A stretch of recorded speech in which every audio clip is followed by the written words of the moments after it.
Yes, Fade TV yogivaniza kadde kano mwasuze mutya mulimu kyangena kubasaba mu subscribing ate munyigene kale comment section weri awo baka muntira mu comment section tosigale nga hogifollowing amawulire mbanago ngenda kubasaba mumpere video eno ka like yongera kubanga etambula wojimpera ka like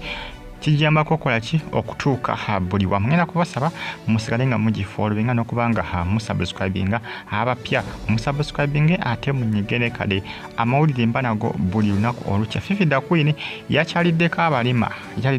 era ng'ebintu tozolengera yabatwalidde ebintu ebiwerako emifaliso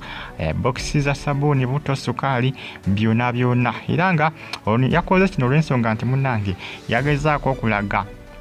abantu nti munnange ne bana baliko obulemu kaba beetaaga okuba nga bakola ki balowoozebwako Fifi da Queen yagenze lunaku lwaggulu alina bye yakyaliddeko abalema era nga yabawadde ebintu ebiwerako babadde bangi balinga 30 abalema bano byakoze ki byakyaliddeko ninga bambi embeera yaabwe nga si nnungi era ono yasabye n'agamba nti obuyambi bwatutteyo buyinza obutamala agamba nti yeetaaga abalala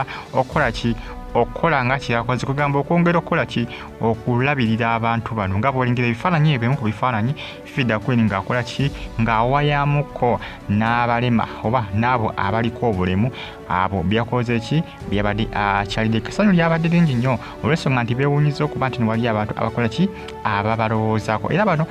basinziddewo ne bagamba nti munnange abala bonna bandibadde nga Fifi da Queen bakola ki ne balowoozanga ku bantu abaliko obulemu batijjukira mukyala Dana Nabatanzi oba gosokita Dana Nabatanzi yabadde atera okukola ebintu bwe biti ebiseera ebisinga ye ng'ayita mu foundation ye gye yatuuma Tanzi Foundation Nabatanzi naye buli mwaka ebiseera ebisinga akola ebintu bino era alonda ebitundu n'agendawo n'awa abantu ab'enjawulo kuba Nabatanzi awa ab'olubuto abakyala abaliko kugamba abantu abaliko obulemu abakyala abali olubuto abantu batalinaako mwasirizi abakadde bingi ne Fifi da Queen ye yagambye kangendeko mu balema abaliko obulemu abalema yasinze kukola ki yasinze kuyamba balema ye Fifi da Queen ye nga ye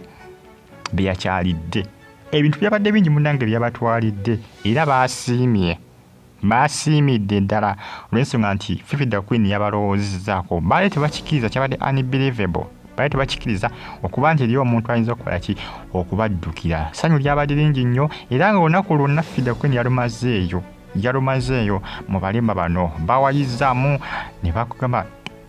boogeramu ku nsonga ez'enjawulo nga wemanyi naawe naye nga yasinziddewo na Fifi da Queen n'agamba nti n'abo bonna abaliyo nga balina obusobozi obukola ki obugenda okulambula ku bantu bano n'okubaako bye babawa kubanga ebyetaago byo babyetaaga olw'ensonga nti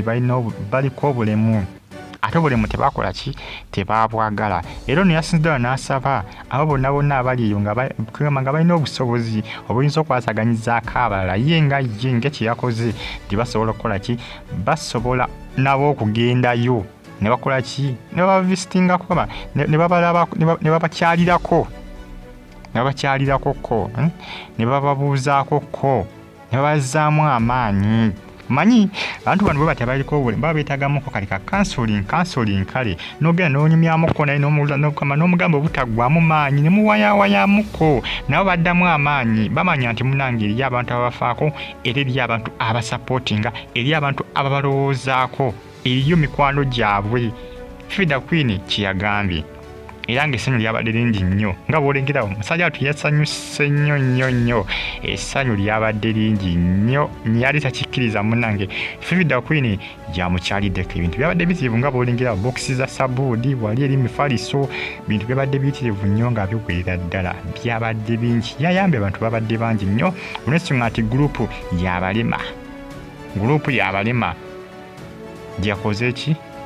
gyakyalidde bagita Fade TV yugi mbagala nnyo comment section weri awo oba kabuntira mu comment section ate osigale nga omufollowinga amatuddeko abali kata ne Saudi Arabia mubadde kubanga mufollowinga Fade TV yugi subscribe ate onyige ne kade Fifi da Queen bwatu yakikoze olunaku olw'eggulu kyabadde so massive nnyo yabakyaliddeko abantu bano abaliko obulemu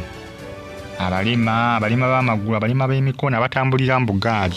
byasinze okuba nga akola ki ateekako focus era nga n'abagambye n'abatanzi ye buli mwaka akikolera ddala kino. Era abasinga bagamba nti bafida Queen singa yeegatta n'abatanzi ne batambuza Tanzi Foundation abasinga bagamba ekyozo kye baleese.